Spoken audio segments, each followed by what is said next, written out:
Welcome in a part of 6th lecture, and in the 5th lecture we will learn the compatible system of partial differential equation of order 1। तो वो lecture अभी मैं skip कर रही हूँ, लेकिन 5th lecture में हम यही काम करेंगे। I am first giving lecture on Charpit method, ठीक है, and this method is used for solving first order partial differential equation two independent variable, ठीक है। लेकिन यहाँ पे क्या है कि जो लीनियर इक्वेशन है उसके लिए तो हमारे पास ऑलरेडी लैग्रेंजेस मेथड है, तो हम यहाँ पे लीनियर पे नहीं अप्लाई करेंगे। We will apply the Charpit method for the non linear partial differential equation, ठीक है। तो जब हमारा लैग्रेंजेस नहीं आंसर दे पाएगा, कुछ क्वेश्चंस ऐसे होंगे जिनमें Charpit gives better results. Some questions में होगा कि ये बड़ा लेंथी रिजल्ट देगा, in that case we will adopt the another way, ठीक है। तो इन टुडे लेक्चर एक क्वेश्चन सॉल्व करेंगे हम इसका, and in the coming series of lectures B part, C part, D part, I will try to solve at least 10 questions based on this method, ठीक है। First of all what is the working of this one. आज हम steps करेंगे कि हमने क्या क्या steps करने हैं कि क्वेश्चन को हम चारपेट मेथड से सोल्व कर पाएँ, ठीक है। डेरिवेशन करने के लिए मुझे पहले 5th लेक्चर करना पड़ेगा, and then in the last part of 6th lecture I will give the derivation of this one. ऐसे जैसे बीएससी के स्टूडेंट के पास है ना, आपके पास डेरिवेशन भी आ जाता है इसका क्वेश्चन में, पेपर में, सॉरी, ठीक है। तो वो हम लास्ट में करेंगे। तो in today lecture just the steps to solve the problem by the Charpit method and one complete question. So first, what is Charpit method? This is a general method for finding the complete solution. यहाँ हम general solution ही निकालेंगे। We will calculate here complete solutions. ये हमने definition की थी ना आपके first lecture के parts में, second lecture के parts में, complete solution, general solution, singular solutions, ठीक है। तो this method is use to finding the complete solutions, यानी कि आपके पास यहाँ कांस्टेंट होंगे जितने आपके इंडिपेंडेंट वेरिएबल हैं, ठीक है। तो कंप्लीट सॉल्यूशन होगा non linear partial differential equation of first order. तो ये आपकी कंस्टेंट्स हैं कि आप यहाँ पर ये मेथड कब अप्लाई करेंगे, only on the first order partial differential equations which is non linear, ठीक है। तो फर्स्ट ऑफ ऑल क्या स्टेप्स करेंगे, जो गिवन आपकी पार्शियल डिफरेंशियल इक्वेशन है उसको इक्वल टू 0 की फॉर्म में रखेंगे। तो पार्शियल डिफरेंशियल इक्वेशन किस फॉर्म की होती है, X B, Y B, Z B, P and Q. What is P, curly Z by curly X, and what is Q, curly Z by curly of Y, ठीक है। तो first step आपका to solve a given problem by this Charpit method, you will write the given problem in this format, ठीक है। As आपके पास है ना जैकोबी मेथड भी है सिलेबस में, तो जैकोबी में और चारपेट मेथड्स में क्या डिफरेंस है। लैग्रेंजेस मेथड में जेड जो है that is function of 2 independent variable X and Y, ठीक है। तो यहाँ पे 2 इंडिपेंडेंट वेरिएबल पर आपका वर्किंग होगी, लेकिन जो जैकोबी मेथड है there are 3 independent variable and more भी हो सकते हैं, 3 इंडिपेंडेंट वेरिएबल्स और मोर। चारपेट में हम तभी लगा सकते हैं जब मेरे पास इंडिपेंडेंट वेरिएबल की नंबरिंग 2 होगी, इससे ज़्यादा है तो ये मेथड वर्क नहीं करेगा, उसके लिए फिर मुझे फर्दर जैकोबी के पास जाना पड़ेगा, ठीक है। तो जैकोबी हमारा नेक्स्ट सिलेबस में है टॉपिक, तो वो हम कमिंग लेक्चर्स में देखेंगे। तो what is the first step, right the given equation in the standard form and right this equation number 1, ठीक है। अब z जो है that is function of 2 independent variable, ठीक है। तो अगर आपको मैं इसका टोटल डिफरेंशियल पूछती हूँ आपसे, जो आपने पार्शियल डिफरेंशियल इक्वेशन डिफरेंशिएशन में किया था, है ना, तो टोटल डिफरेंशियल क्या होगा, पहले z के पास जाओगे, z का पार्शियल डेरिवेटिव x के साथ and D of x, plus z का पार्शियल डेरिवेटिव y के साथ एंड डी ऑफ y, ठीक है। तो ये आपने बीएससी फर्स्ट सेम पता नहीं सेकेंड सेम या बीटेक वाले बच्चे हो तो फर्स्ट सेम में आपने किया था ये पार्शियल डिफरेंशिएशन, जहाँ आपको सिखाया गया तो वहाँ आप टोटल डेरिवेटिव निकालते होते थे, टोटल डिफरेंशियल, ठीक है। तो ये वहाँ से मिला। तो हेयर ये नोटेशन किसकी होती है आपकी, curly Z by curly X, this is your P and D of X and it is your Q D of Y and this is D of Z. ठीक है, तो आपके पास ये रिजल्ट आपके नॉलेज में है, तो I will use this as a equation number second. तो D of Z is equal to curly Z by curly of x plus curly Z by curly Y D of Y. ये मैंने क्यों लिख दिया, क्योंकि आपका जेड जो है that is a function of two independent variable X and Y, तो you can write this equation, okay, and what is the value of curly z by curly x, it's my p, तो आप इसे ऐसे भी लिख सकते हो। in future I will use this equation directly। ठीक है, तो d of z is equal to p dx plus q dy, very important role play करेगा, आपको रिजल्ट यहीं पुट करने हैं। ठीक है, सेकेंड इक्वेशन हो गई। अब मुझे जैसे लैग्रेंजेस में आपने सब्सिडरी इक्वेशंस कैलकुलेट की थी ना, ऐसे ही यहाँ पर मुझे एक फंक्शन फाइंड आउट करना है, और उस फंक्शन को फाइंड आउट करने के लिए मुझे वो सब्सिडरी इक्वेशंस चाहिएगी। ठीक है, और जब हम डेरिवेशन करेंगे तब मैं आपको बताऊंगी तो how I obtain this subsidiary equations या auxiliary equations for the Charpit method. ठीक है, we can find a function, जैसे ये आपका फंक्शन है ना इन वेरिएबल का, तो हमारा ऑब्जेक्टिव यहाँ पे यही है, I want to find a function of x, y, z, p and q equal to 0 and I am writing equation 3. How I obtain? My objective is this one. ये obtain कर लेना आपने इसकी हेल्प से और इसकी हेल्प से। यहाँ पे p और q की वैल्यू फाइंड आउट करनी है इन term of x and y, और उन वैल्यूज़ को यहाँ पुट करना है और इसको इंटीग्रेट करना है। काम सिर्फ इतना ही करना है आपको यहाँ पर।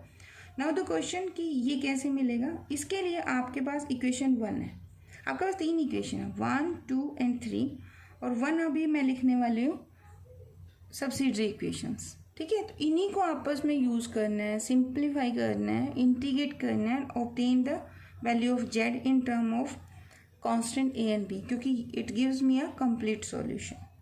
तो इसके लिए बाद आपका पहला स्टेप क्या है कि जो फंक्शन आपके पास है ना, this is function of x, y, z, p and q. From that, calculate the value of curly f by curly x, curly f by curly y, curly f by curly z, और किसका variable है वो p का, तो with respect to p partially differentiate करना है and with respect to q. तो first you have to find all these values। ठीक है, पार्शियल डिफरेंशिएशन करना आता है तो उसके अकॉर्डिंग हम कर लेंगे। उसके बाद यहाँ आपको हर क्वेश्चन में करना है। Now the subsidiary equation,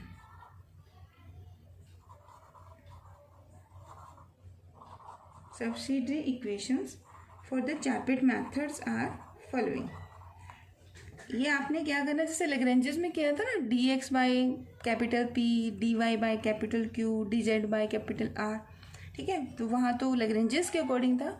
now हम कौन सा मेथड कर रहे हैं, चारपेट मेथड। तो इसमें आप लिखेंगे डी ऑफ एक्स, ये मेमोराइज भी करना है आपने, हेयर माइनस, ठीक है, curly F by curly of P. ये जो आपने कैलकुलेट की value you will write here with the minus sign, then D Y that is equal to ये सेकेंड वाला, तो minus curly F by curly of Q. फिर आपके पास लिखना है डी जेड। ठीक है, डी जेड में आप क्या लिखेंगे, इन दोनों को ही यूज़ करोगे, but multiply this first with P, तो curly F by curly of P minus Q curly F by curly of Q. ठीक है, देन अब आपके पास पी और क्यू भी है, तो आप यहाँ डी ऑफ पी भी लिखेंगे, यहाँ मेरे पास डी ऑफ क्यू भी आएगा। ठीक है, तो what is the lower term here, यहाँ ये रेशियोज में आपको मिलेगा कर्ली डी पी है ना, तो यहाँ आप x के साथ डिफरेंशिएशन लेंगे, तो यानी कि curly f by curly of x।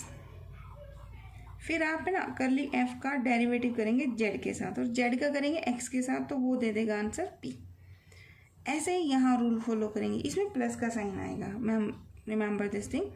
अब q है ना, तो ये z का y के साथ डेरिवेटिव करके मिलता है, तो टोटल डिफरेंशियल क्यू रेशियो में क्या लिखना है, here you will write curly F by curly of Y, फिर आप एफ का करेंगे क्यू के साथ, सॉरी जेड के साथ, और फिर जेड का करेंगे वाई के साथ। तो जेड का वाई के साथ करते हैं तो वो आंसर क्या देता है, that is 2। And my objective is to find this Y, और ये जब डेरिवेशन करेंगे तब आपको ये रीज़न पता चलेगा why I am writing this term here. तो मेमोराइज दिस। तो इसके बाद आपने क्या करना है, इन रेशियोज़ में किसी को उठाना है, मल्टीप्लाई करना है, कुछ मल्टीप्लायर यूज़ करना है, जैसे हमने लैग्रेंजेस में किए थे।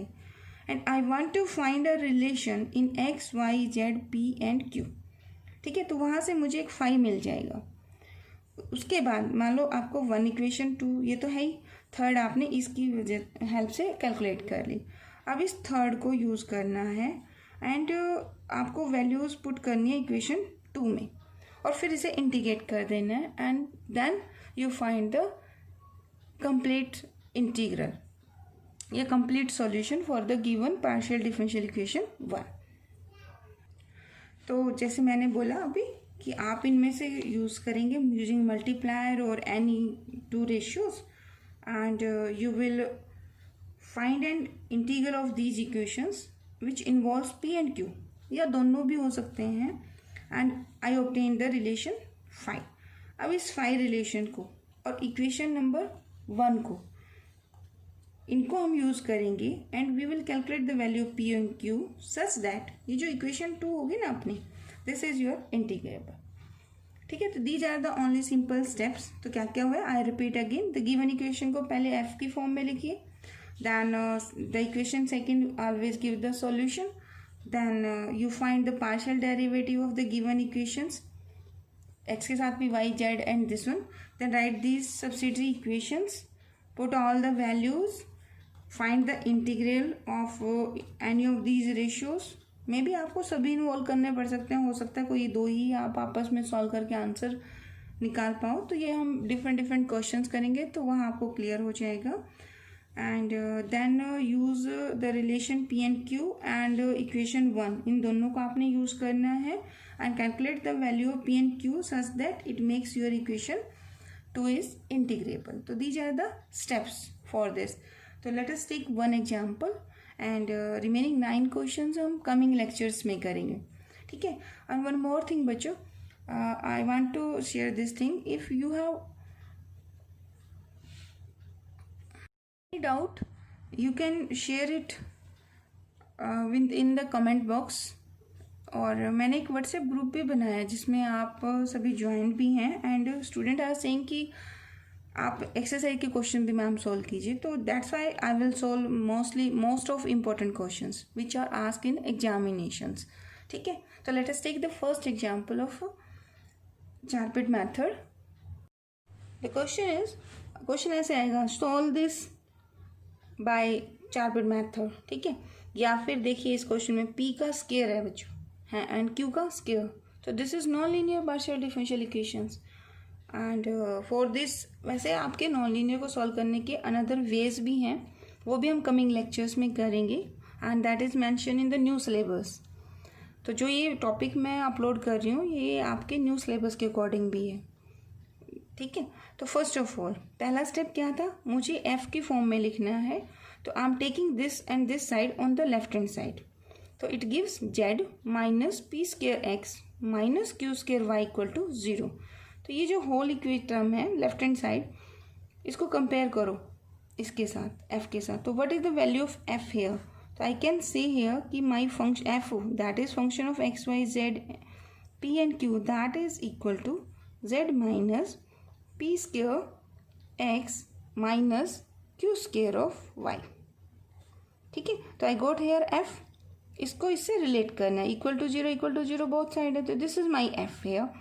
नाउ मैंने सेकेंड स्टेप क्या कहा, वैसे मुझे पहले लिखना चाहिए यहाँ पे कंप्लीट सॉल्यूशन कैसे दोगे, d Z is equal to P D x plus Q D Y plus Q of D y. ठीक है, तो it's my equation second. Then third step क्या करना था हमें, I will calculate all partial derivative of this f with respect to x, y, z, p and q. ठीक है, तो first differentiate with respect to this f with respect to x. तो देखिए करली f बाई करली एक्स क्या आएगा, 0 minus P square और x का derivative 1. So it's gives me minus of P square. So I wrote it here.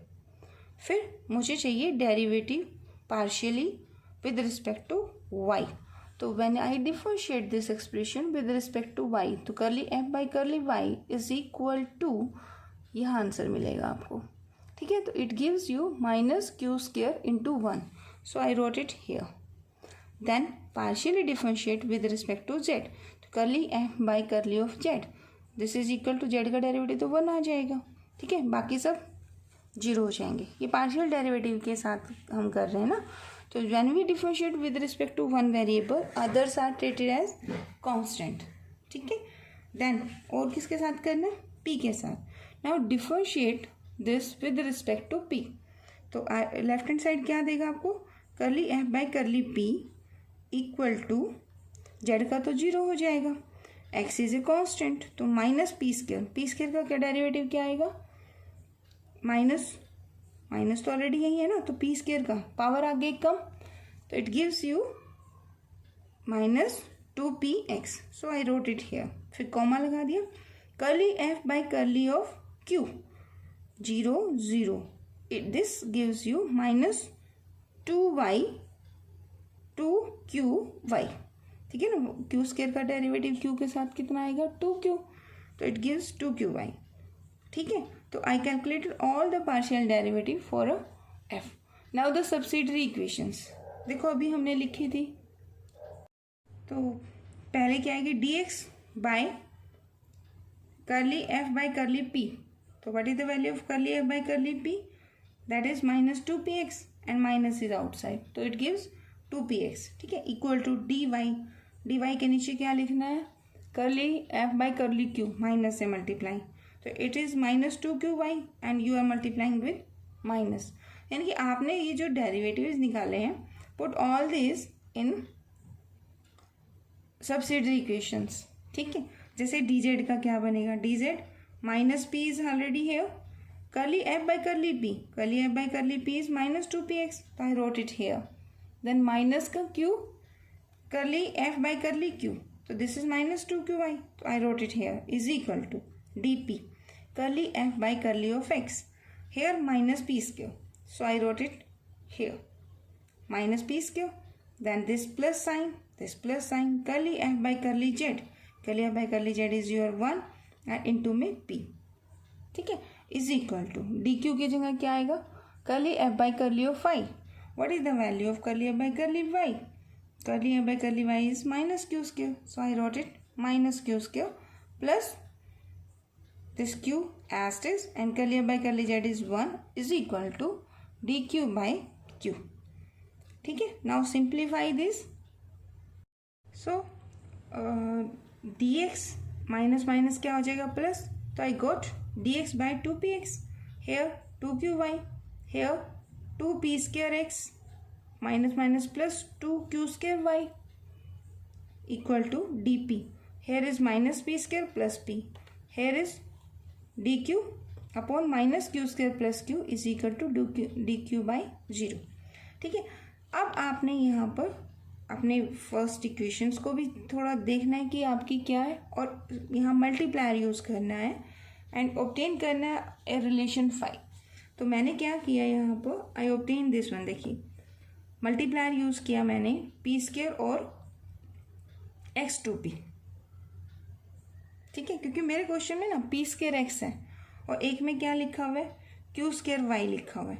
तो P square x total differential P square x, इसको मैंने कुछ इस फॉर्मेट में लिखने की कोशिश की. देखो पी स्क्वायर एक्स, ये एग्जैक्ट में आपने किया था. अगर मैं इसे टोटल डिफरेंशियल करूँ तो कैसे लिख सकते हैं, दिस इज फर्स्ट एस्टिस, दूसरे का डिफरेंशियल तो डी ऑफ एक्स, प्लस दूसरा एस्टिस फर्स्ट का डिफरेंशियल तो 2p डी ऑफ p. ठीक है, तो this P square x is return in this form. तो ये P square into D x हो गया, ये एक्स इंटू 2p हो गया। अब क्योंकि मेरे पास डी एक्स भी पड़ा है तो डी एक्स को किससे मल्टीप्लाई करना है, पी स्क्वायर से, और मेरे पास डी पी भी है तो डी पी को किससे मल्टीप्लाई करना है, 2px से। तो क्या नीचे आपका पी स्क्वायर एक्स बनता है? अगर ये बनता है ना तो इसका ऊपर एग्जैक्ट डिफरेंशियल पड़ा है तो इंटीग्रेबल हो जाएगा ये। तो ये लॉजिक यूज़ किया। सिमिलरली लॉजिक यहाँ ये भी यूज़ किया कि क्यू स्क्वायर वाई है ना, तो इसको हम क्या लिख सकते हैं, देखो फर्स्ट एस्ट इज क्यू स्क्वायर, वाई का डिफरेंशियल डी वाई, फिर वाई एस्ट इज क्यू का 2q इंटू में डी ऑफ वाई। ठीक है, अब इसको हम छोड़ देते हैं, ये चीज़ है। अब डी वाई के साथ कौन है, क्यू स्क्वायर। तो देखना है कि इसके साथ क्यू स्क्वायर है और डी वाई के साथ कौन है, 2qy है। अगर मैं ये मल्टीप्लायर यूज़ करती हूँ और लोअर टर्म को सिंप्लीफाई करती हूँ यहाँ पर, and I obtain q square Y, तो मेरी प्रॉब्लम सॉल्व, मुझे मल्टीप्लायर मिल चुका है। तो लेट अस चेक कि क्या ये बनता है। मतलब मेन क्या है, क्वेश्चन में ही देखो आपको z इज इक्वल टू क्या गिवन है, P square x plus Q square of y. तो इस क्वेश्चन को यही बेस्ट वे है प्रॉपर सॉल्व करने का। तो लेट अस चेक कि dx के साथ पी स्क्वायर एंड डी के साथ 2px, अगर ये अबो मल्टीप्लायर यूज़ करते हैं तो लोअर रेशियोज सिंप्लीफिकेशन करने के बाद ये मिलता है कि नहीं। अगर ये मिल गया तो प्रॉब्लम सॉल्व। तो लेट अस चेक। देखिए मैंने क्या किया, P square D x plus x 2p D. Mainly बच्चों की प्रॉब्लम होती है, ये पूछते हैं कि ये कहाँ से लेके आए, तो ये आइडिया यहाँ से लिया है। ठीक है, तो dx कौन है, dx इज 2px। आप इसको किससे मल्टीप्लाई कर रहे हो, पी स्क्वायर से। तो ओवरऑल रिजल्टेंट क्या बन जाएगा, P square 2px plus this x एस्ट इज दिस 2p एस्ट इज। dp का कोफिशिएंट क्या है, dp का आपका है P square minus P square plus P. तो I wrote it here minus P square plus P is equal to, अब मैंने दूसरा मल्टीप्लायर क्या यूज़ करना है, क्यू स्क्वायर वाई। तो यहाँ पे मुझे यूज़ करना है Q square D Y plus Y 2q D Q. तो यानी कि क्यू स्क्वायर एस्ट इज डी वाई का नीचे रेशियो क्या है 2qy, ठीक है, प्लस वाई 2q ये एस्ट इज, एंड डी क्यू का कौन है minus Q square plus Q. अब अबो टर्म ये तो फर्स्ट एस्ट इज दूसरे का डिफरेंशियल, फिर सेकेंड एस्ट इज फर्स्ट का डिफरेंशियल 2p dp। तो I can write this is as differential of function of two variable that is p and x।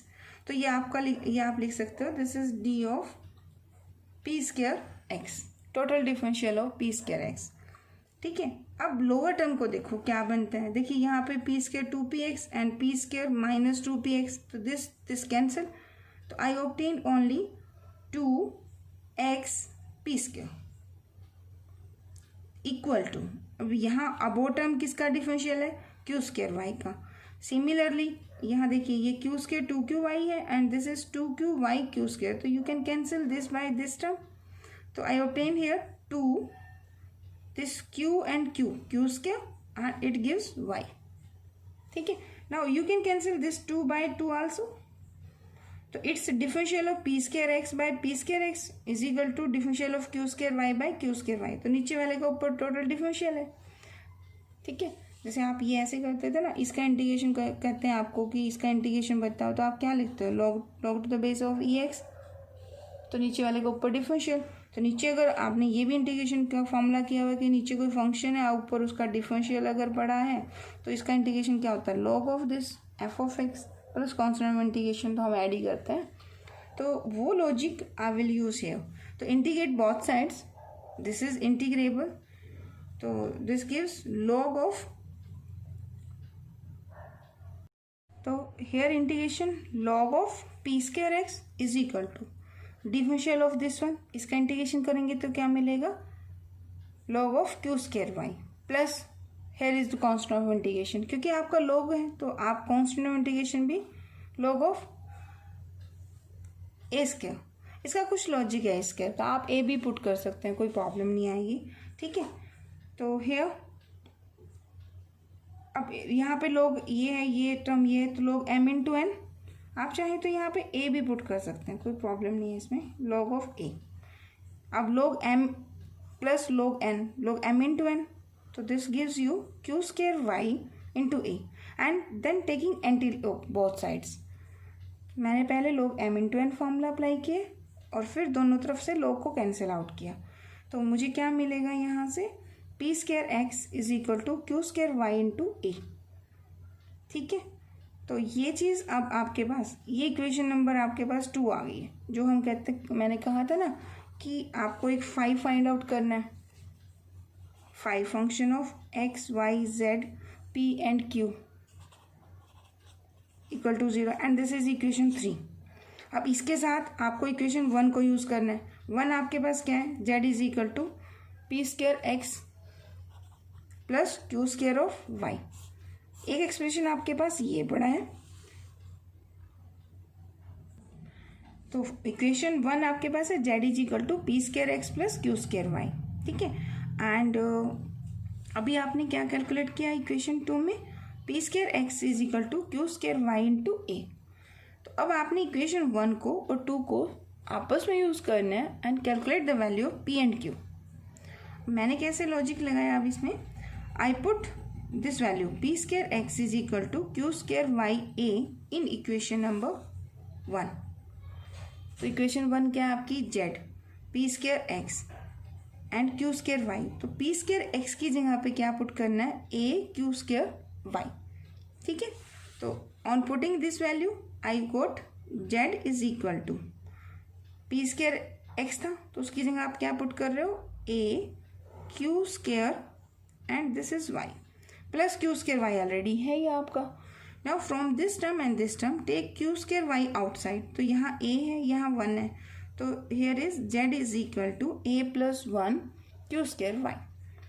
My objective is to find p and q in term of x and y. ठीक है, main objective आपका यही रहेगा, क्योंकि D Z is equal to क्या है, P D x plus Q D Y, तो वहाँ पुट करना है. तो from here calculate the value of Q square. तो क्यू स्क्वायर क्या मिलेगा आपको, Q square is equal to Z by A plus 1 into Y. This is Q square value. तो what is the value of Q, तो square root both the sides. तो when I square root both the side करेंगे तो my value of Q is equal to, देखो under root of Z upon under root of 1 plus A and Y का भी under root. ठीक है, तो ये वैल्यू आपकी आ गई. अब ये आपके पास क्यू आ गया, बट ऑब्जेक्टिव तो अपना क्या है, पी भी फाइंड आउट करना है. तो पी के लिए फिर वापस आप जाइए इक्वेशन 2 के पास. You have calculated the value of Q square, ये यहाँ पुट कर दो. तो P square x is equal to Q square Y की वैल्यू कितनी कैलकुलेट की आपने, जेड बाई 1 प्लस ए. तो I put here Z by 1 plus A. ठीक है, क्यू स्क्वायर वाई है ना आपके पास, तो पी स्क्वायर एक्स. वेट, देखो ये आपने इक्वेशन निकाल ली after integration. P square x is equal to Q square Y. Equation 1 आपकी है Z equal to P square x plus Q square Y. My objective is to find P and Q है. ठीक है, तो ये steps ही हैं, आपको थोड़ा सा प्रैक्टिस करनी पड़ेगी इनकी. तो I am putting this P square x in this equation. तो जहाँ ये पी स्क्वायर एक्स है यहाँ पे आप क्या पुट करोगे, ए क्यू स्क्वायर वाई. तो A Q square Y plus Q square Y. तो यहाँ से आप क्या कीजिए, ये टर्म दोनों में है, कॉमन कर लो. तो यहाँ क्या मिलेगा आपको, a प्लस 1. ठीक है, this is my a and this is q. Confuse नहीं होना आप a और q में. तो z is equal to a plus 1 Q square Y. तो फ्रॉम हियर आप ये भी लिख सकते हैं, q square y is equal to Q square y is equal to Z by A plus 1. मैं इसको ऐसे ही 3 का a पार्ट भी कर देती हूँ. And now what is the value of q. अगर मुझे q करना हो तो under root of z under root of a plus 1 and this is y and इसका भी अंडर रूट. ठीक है, तो इसे लिख देते हैं थर्ड का b. अब q तो मुझे मिल गया इन term of z and y. अब मेरा ऑब्जेक्टिव है p भी फाइंड आउट करना है, तो इसे पुट करो. Is there any relation of q and y. अब पुट करो इसको थर्ड में. देखो थर्ड इक्वेशन ये रही आपके पास. तो यहाँ से आपको क्या मिलेगा, P square x is equal to, अब क्यू स्क्वायर वाई की value in term of Z ही तो चाहिए, तो in place of this put करो, फिर स्क्वायर करो, वाई से करो. बेटर है आप 3a को यूज कर लो. तो what is the value, q square y, this is z over a plus 1 into में a। अब यहाँ से आपको p फाइंड आउट करना है, तो p की वैल्यू क्या है, p इज इक्वल टू, ये पहले x डिवाइड होगा यानी कि p स्क्वायर की वैल्यू निकाल लोगे आप, a z by a plus 1 into x. ठीक है, तो यहाँ ब्रैकेट लगा दीजिए। Now take p value of p, तो p is equal to a by under root of a plus 1 under root of z under root of x। तो this is your equation number 3 का c। तो you calculated the value of p, you calculated the value of q। अब यही step था ना आपका पहला, कि आपको पहले f लेना है, फिर आपको फाई लेना है, फिर उसको सॉल्व करना है, तो आपको p एंड q की वैल्यू फाइंड आउट करनी है such that equation 2 is integrable. तो put these values in equation 2 क्या लिखी थी हमने, dz is equal to P D x plus Q of D Y. अब p की वैल्यू भी आपके पास है, q भी आपके पास है, तो इनको यहाँ पुट कीजिए और सेपरेशन वेरिएबल करेंगे, यानी कि z के साथ, x के साथ, y के साथ। हो सकता है कुछ हमें ट्रिक लगानी पड़े और हमें उसे इंटीग्रेट करना है सक्सेसफुली। देखिए एक कांस्टेंट की एंट्री तो आपने यहाँ दे दी है, कंप्लीट सॉल्यूशन है ना, तो 2 इंडिपेंडेंट वेरिएबल है, तो 2 कांस्टेंट होने चाहिए आपके। तो 1 constant is here and 1 constant is by integration of this one, that's why ये आपका फिर कंप्लीट सॉल्यूशन होगा। तो put the value p and q here. अब यहाँ देखिए ये भी अंडर रूट जेड है, ये भी अंडर रूट जेड है, तो you can take this under root Z outside and then divide by D Z. तो इसको कॉमन लो और इसे डिवाइड करो, taking Z common and divide, I got this one. अब यहाँ देखिए यहाँ पे under root of 1 plus A भी है, यहाँ भी है, तो take this also outside and multiply here. तो I obtained D Y and taking here is under root Y. ठीक है ना, पिछली इक्वेशन में देखो अंडर रूट वाई है, तो I obtain here D Y by under root of Y. ठीक है, नाउ देखो यहाँ डी जेड बाई जेड है, यहाँ D x by under root x है, यहाँ D Y by under root of Y है। तो how to take the integration of 1 by under root of T and D of T, इसका integration कैसे करेंगे, तो this gives you integration T की power -1/2 and D of T. इसका integration क्या होगा, पावर में 1 ऐड करोगे तो 1/2, उसी से डिवाइड करोगे तो 1/2 plus constant of integration add होगा, तो सबका कंबाइन कर लेंगे। ठीक है, तो ये आंसर क्या देगा, 2 time of under root T ना प्लस का A. Now integrate this expression. ठीक है, इन फर्स्ट केस में टी की जगह, अच्छा यहाँ पे अंडर रूट जेड था, ये this is under root Z ना, under root X under root of Y. Now integrate both sides. On integrating both sides, तो here under root of a 1 plus A भी लिख सकते हो आप, इसको a प्लस 1 भी कह सकते हो। ठीक है, इसका इंटीग्रेशन क्या आएगा, this gives you 2 time of under root of z is equal to, यहाँ इंटीग्रेशन क्या बनेगा, अंडर रूट ए है, d x by under root x है, अंडर रूट टी है तो आंसर ये है, तो टी की जगह एक्स ही तो है यहाँ पर, तो it gives you 2 under root of x. ठीक है, एंड प्लस सिमिलरली हेयर ये डी वाई 2 बार नहीं आएगा, एक ही बार लिखना है, d Y by under root of y. तो इसका इंटीग्रेशन क्या आएगा, when you integrate this one, तो 2 time of under root of Y and I am writing here the constant of integration as, suppose आपने इसमें b1 ऐड कर दिया, 2 is here, 2 is here, 2 is here, take it outside and divide by this one. So I obtain here under root of 1 plus of a under root of z is equal to under root of a, this 2 is outside, so this gives under root of x plus under root of y plus b1 by 2 हो जाएगा, तो I am writing b1 by 2 is b. So this is b is nothing but b1 by 2. अब वो कुछ combine होता है तो combine कीजिए, तो आई कैन राइट हियर, देखो अंडर रूट यहाँ भी है यहाँ भी है, तो आप आंसर डिवाइड करके भी दे सकते हो, you can write here this right here, otherwise आप आंसर ऐसे भी कर सकते हो, अंडर रूट इज हियर, तो 1 plus a into z is equal to, you combine this is a of x plus under root of y plus का b। ठीक है, तो this is the required answer for the given problem. I hope आपको समझ आया होगा। ठीक है, तो पहला लेंथी क्वेश्चन जरूर है ये, एंड अभी आप प्रैक्टिस कीजिए क्वेश्चंस की। In the next lecture we will solve more questions based on the sharpened method. Thank you so much for watching.